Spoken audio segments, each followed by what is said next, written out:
Welcome to the Private Practice with Soul podcast. My name is Dr. Brooklyn Storme, and I help private practice owners align their business back with their soul's calling, with their big vision and with their soul's purpose.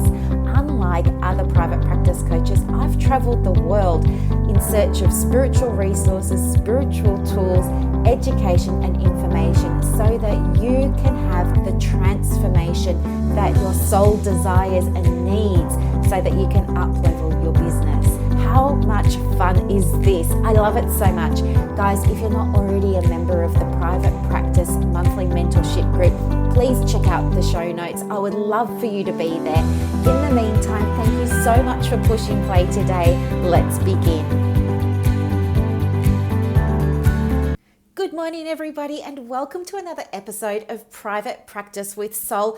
I am so excited that you're here because guess what, guys, thanks to you, this podcast has now broken through the top 100 podcasts in Australia for mental health, and we're now ranked at 65, which is so exciting. So thank you. And we're also number 3 now in the Apple podcast in the spirituality category. So thank you so much.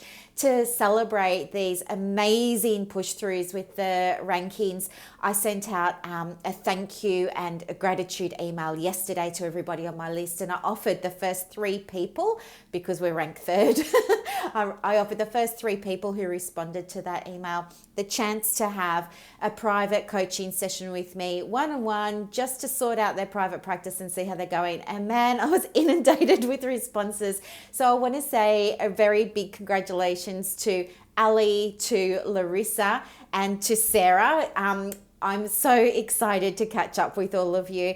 And I also want to take a moment as well to honor and thank people who've left reviews for the podcast this week. So one review came from Mindful Me 123, and it said, this podcast is my new favorite. So happy I found this podcast. Brooklyn has a really great way of expressing herself, and I love listening to her perspective. Highly recommended. So thank you so much, Mindful Me 123. And I also have another beautiful review. This one is from Serena Fly, also on Apple Podcasts.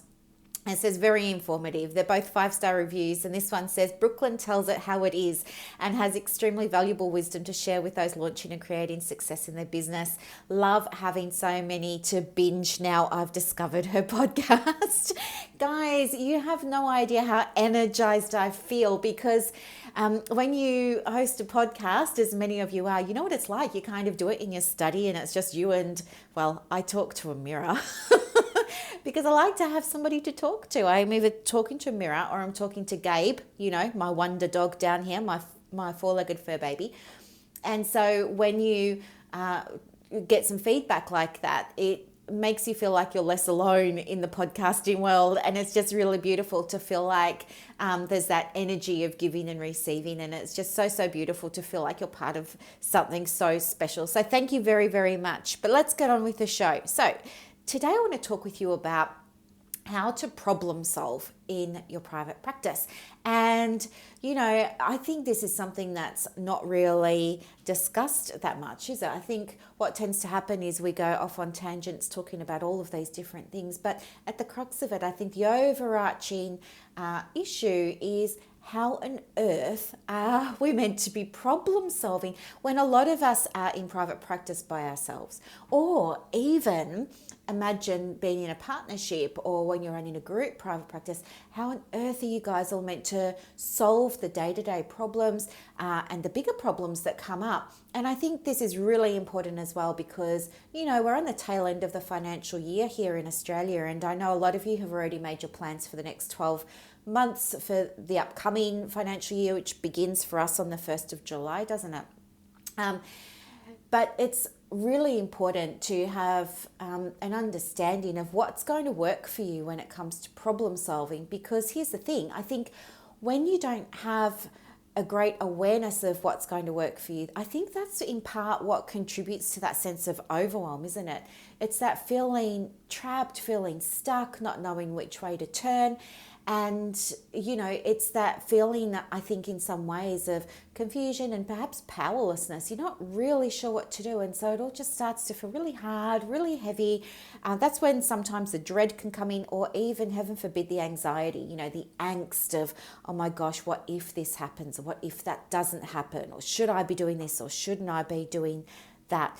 And, problems happen in private practice, as in any business, all the time. And even my businesses are not impervious to issues and problems happening, okay? Your business is a living, breathing thing, and it's going to have issues from time to time. But here's the thing. If you can understand a process to resolving conflict or challenges or issues when they arise in your practice, life is going to get a whole lot easier for you. And I'm going to give you an example. So here's an example. I'm just trying to think now what's a story I can share with you, but I think I've spoken about it before in my podcast, and that was when we were transitioning from bulk billing to fee paying. We got a lot of pushback, not just from clients, but also from GPs, and also from some people who were, working with and for the business, okay? Everybody seemed to have their own opinion of fees and what raising fees meant and things like that. And I wasn't really sure how to solve a lot of that because, as you know, I was being guided by what I thought everybody else was doing. And so I was forcing my round peg into their square hole, and it wasn't working. And this was being reflected in the practice in all sorts of ways, right?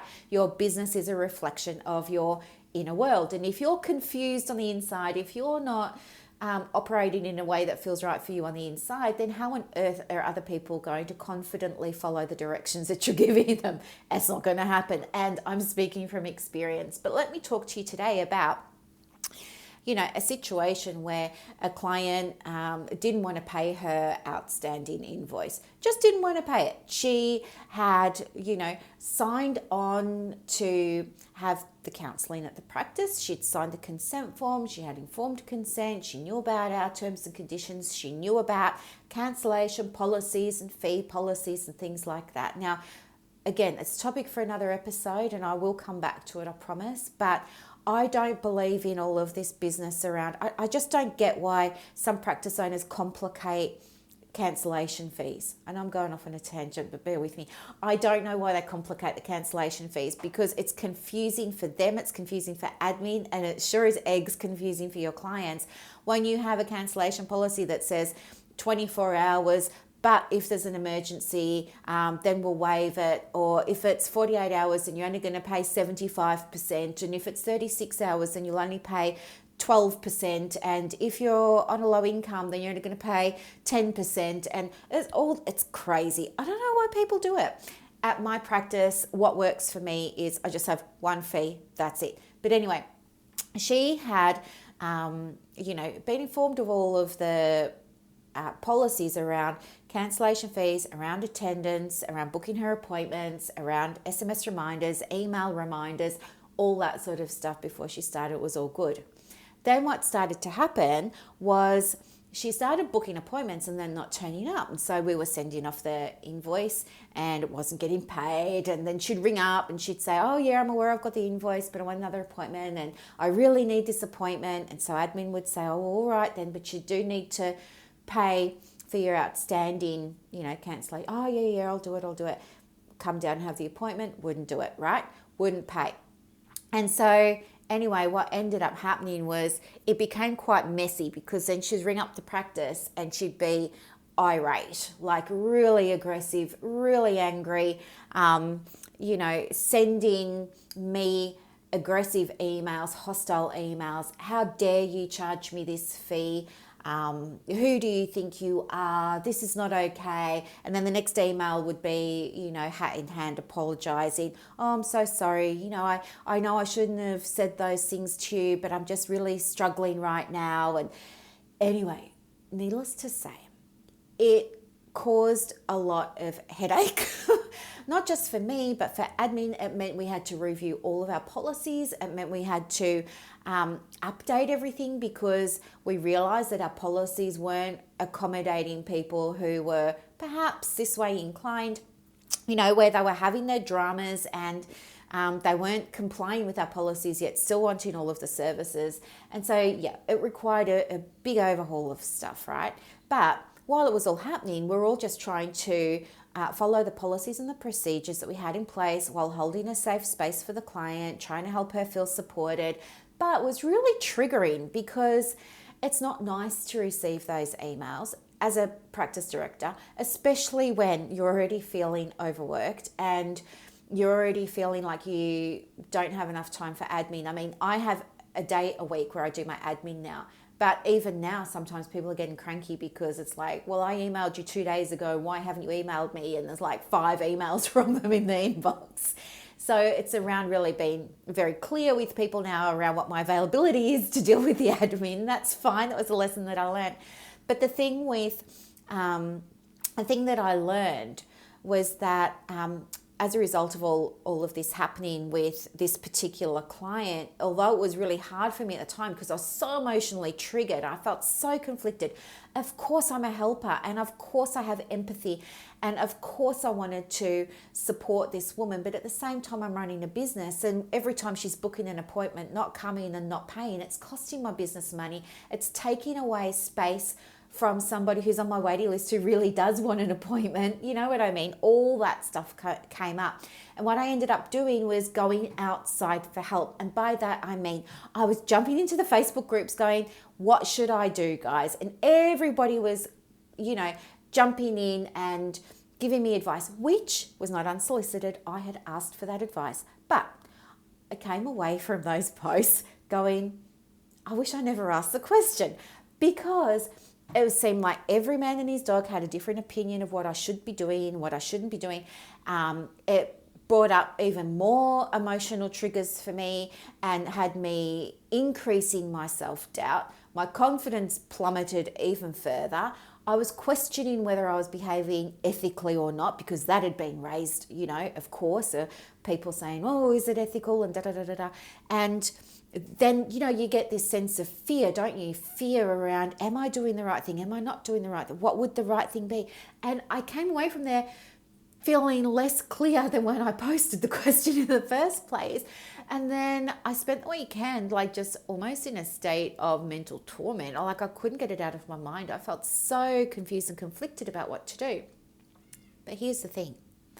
Around that time as well, I was spending more of my energy connecting again into my spiritual practices. And for me, one of those practices, I don't know if it's spiritual or not, I'm going to call it spiritual, is journaling, and journaling around my higher self. So if you're new to this podcast, one of the things that I do like to talk about is alignment. And when I talk about alignment, I'm referring to our capacity or our willingness or our, inclination to allow ourselves space to sit down, take a beat, take a breath, and check in with our higher self. And higher self can mean, you might call it your higher consciousness, you might call it source energy, you might call it spirit, you might call it God. It doesn't matter what you call it. I think it's the same thing. We're all just calling it something else. But for me, I just call it my higher self. And for me, the experience is it's almost like in my third eye, I don't even know how to describe it. It's not a visual thing. I don't see a picture of my higher self, but it's like I have it's like a communication without words, really. It's just like I can, in my mind's eye, I can sense, I can intuit what my best self might do, or what the advice is in this situation, or what the guidance is in this situation. It's like I can access something. And for me, it's a very strong sense. It's around my third eye, middle of my forehead, and I always look up, not up to the ceiling. I'm not rolling my eyes up to the ceiling, but up as if I'm looking at the corner of the room. And it's almost as if I can experience a download. People call it a download. And it's probably the only way I can really explain what it's like for me, because I do not see a picture of myself up there. I don't see a picture of anybody else up there. I don't see light or colors or anything like that. But it's like when I look up and I ask myself the question, the answers just seem to come into my mind. They come into my energy. That's what it's like for me. And I think that's what intuition is, and tapping into that intuition. And so it was by tapping into that intuition through my higher self that I was able to find my process that works for me for solving problems in my private practice. And so what I do is I get out my journal, and it doesn't have to be a fancy journal, by the way. I've just got like from Officeworks.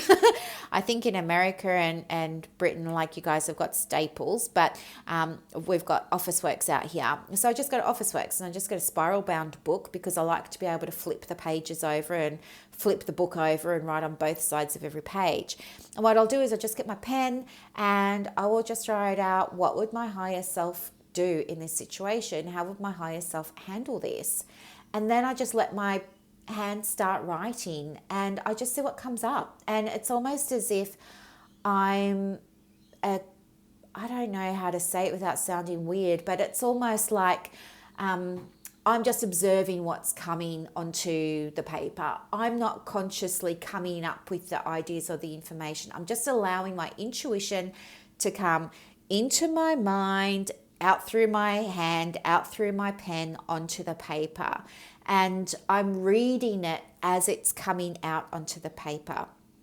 And when I'm finished, I have a look at it and I go, oh, okay. And then some more stuff might come up for me. So I'll say, I'll write out, how would my higher self handle the situation of this lady not wanting to, make her payments for her sessions and her missed appointments? Well, my higher self would, whatever. And it's going to be different for all of you. But you might say, let me see what I've got. Hang on. I did this just the other day. So let me see, because I was preparing for this podcast. So I was trying to remember what it might look like. Oh, have I still got it? Where is it? Just looking here. Okay. So I've got, how would my higher self handle a client not honoring their payment commitment and sending me angry or terse emails? That was my question, right? And so what ended up coming out for me, and this could be different for you, but this was what came out for me in the moment. I wrote out, my higher self would offer support to that client and seek to understand why they've chosen not to honor their commitment. My higher self would try and coach the client through their challenges by, I can't even read my own writing, by normalizing things for them. My higher self would point out the benefits of fully participating in his or her counseling program, and would provide an ambience of respect, safety, and support, and hold that special space for them. If that client persisted on refusing to pay for their counseling, my higher self would be a model for acting with integrity and self-respect, and would work within the boundaries of the business relationship with that client, reminding the client how important it is to honor their obligations and commitments and follow through on them. My higher self would be firm in these boundaries and fair. And fair might be helping that client to come to a payment arrangement, and reassuring and resuming the counseling program with them. My higher self isn't emotionally triggered by the client not paying their fees, because she understands that her client is being affected by their own fears perhaps, and these have nothing to do with her.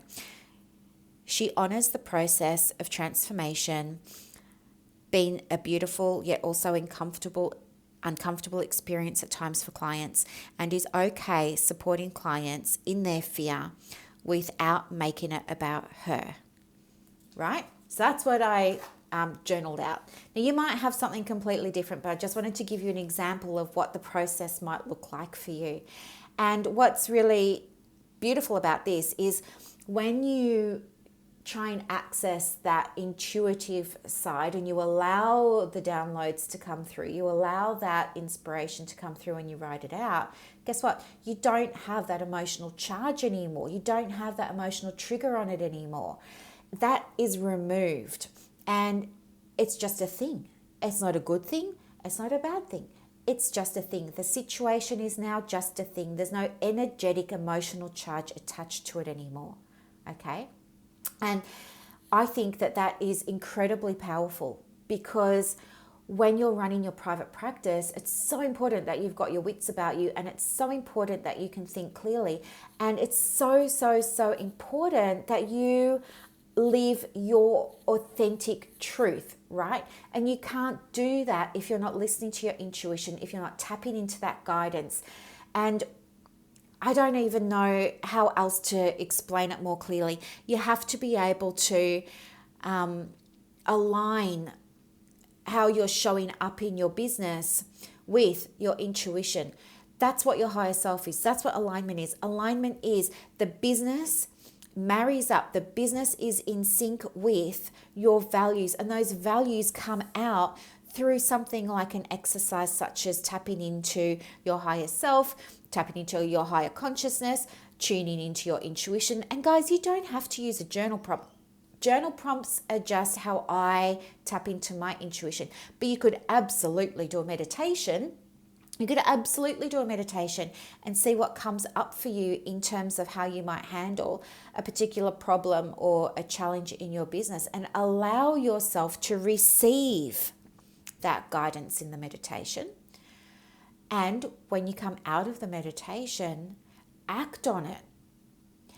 That's what alignment is. Okay, your business is just an extension of your purpose. Your business is an extension of your soul's calling, right? Your business is the work.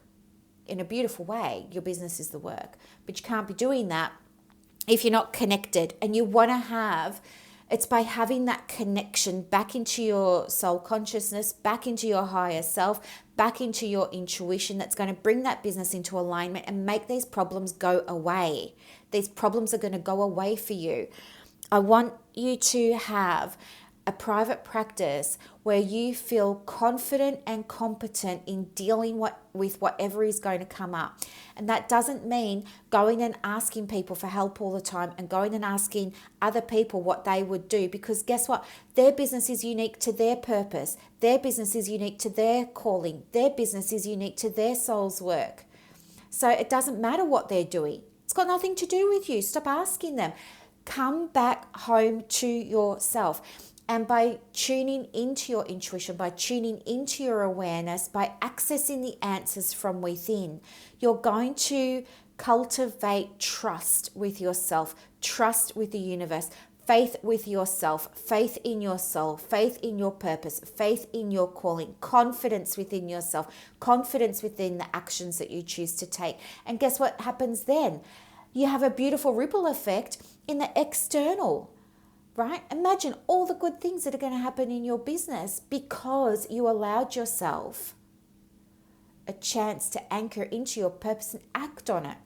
So that's what today's episode is all about. Solving problems in your private practice isn't hard. It is not hard. You're complicating it for yourself when you're asking everybody else what they think you should do. Stop. Stop it. Start tuning into you and check in with what you think you should do, and then do it. Okay? Allow yourself to listen.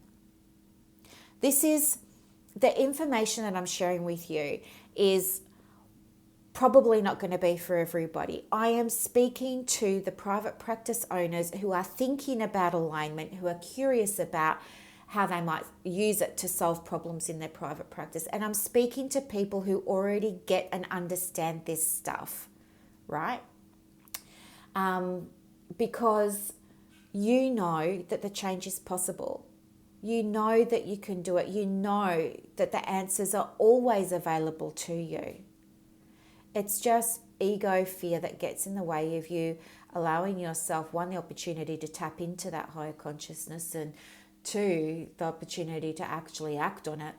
You know, when that fear comes up, I want you to see it for what it is, thank it, because all it's doing is it's alerting you to the fact that, you know, is it safe for me to do this? And you just want to acknowledge it and say, thanks for coming up, fear, but yep, I've got it. I've got this, and I'm going to run with it, and I'm going to do it. And maybe for you, learning how to cultivate that trust in yourself for finding answers to problems in your business can be made a bit easier if you start by experimenting or testing it with small problems first. Just try it with small problems first. When you have a small problem in the business, allow yourself to carve out some time in the day where you can sit down and connect with your intuition and see what comes up for you in terms of answers to this small problem. And when you've got the answer, I want you to allow yourself to act on it and see what happens.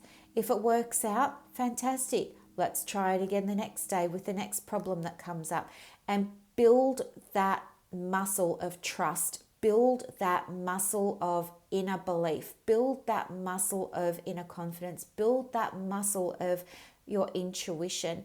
Build that muscle of self-reliance. Build that muscle of faith, and see what a difference it can actually mean for you in your private practice. This is such a beautiful thing, but there are next steps. If you'd like some support to solve problems in your private practice for yourself, I'm the one for you. I'm going to stand for you, with you, next to you, beside you, and help you find ways for you to find answers to problems in your private practice. Coaching isn't about giving everybody the answers. The way I coach is about helping my clients find the answers within, okay? Because that's what empowerment is. That's what empowerment is. And I want you to feel empowered and confident and connected to your soul, and to see it living out in your private practice. So if you like support and you want some help with this, please connect with me. You can do that on Instagram. My Instagram is just at Dr. Brooklyn Storme. Storme has an E on the end. I will put my email address in the show notes for you. You can send me an email anytime that you like. Send me a question. I'm happy to help you. If you've got a question about anything that might have been triggered for you in today's episode, or anything that's come up for you that you're wanting to tease out a little bit, I'm your girl. I would love to help you with all of this stuff. The spiritual private practice is my jam, guys. I am here for you. You have a safe space. I have a group that I've created that you're more than welcome to come along to. We have coaching calls in that group 3 times a month, and everything else in between. Heaps of resources for you, heaps of ways to create your own strategies in a soul-aligned way that will work for you in your private practice. And guys, this stuff gets results like you wouldn't believe. The private practice owners that I work with do amazing things. And that's why I'm so passionate about teaching you how you don't need someone like me to fix things for you, because you are well and truly capable of being able to fix things for yourself. You just need someone like me to show you how to do that for yourself, if that makes sense. Anyway, I'm here for you. Connect with me anytime you like. I want to say thank you so much for listening to this show. I can't tell you how grateful I am, how much I appreciate it. Thank you to people who've subscribed, downloaded, played, listened. Thank you so much. Thank you. Have a beautiful Saturday, everybody, and I'll see you again really soon. Bye, guys.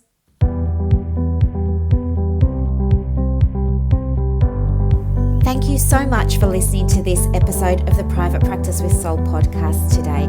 If you're looking for clarity, if you need help with branding, your processes, and bringing everything into alignment with your soul's purpose for your private practice, head to the show notes and click the link for more information about the Private Practice Monthly Mentorship Group. You are going to love it. I can't wait to see you in there. Thanks so much for listening. Bye.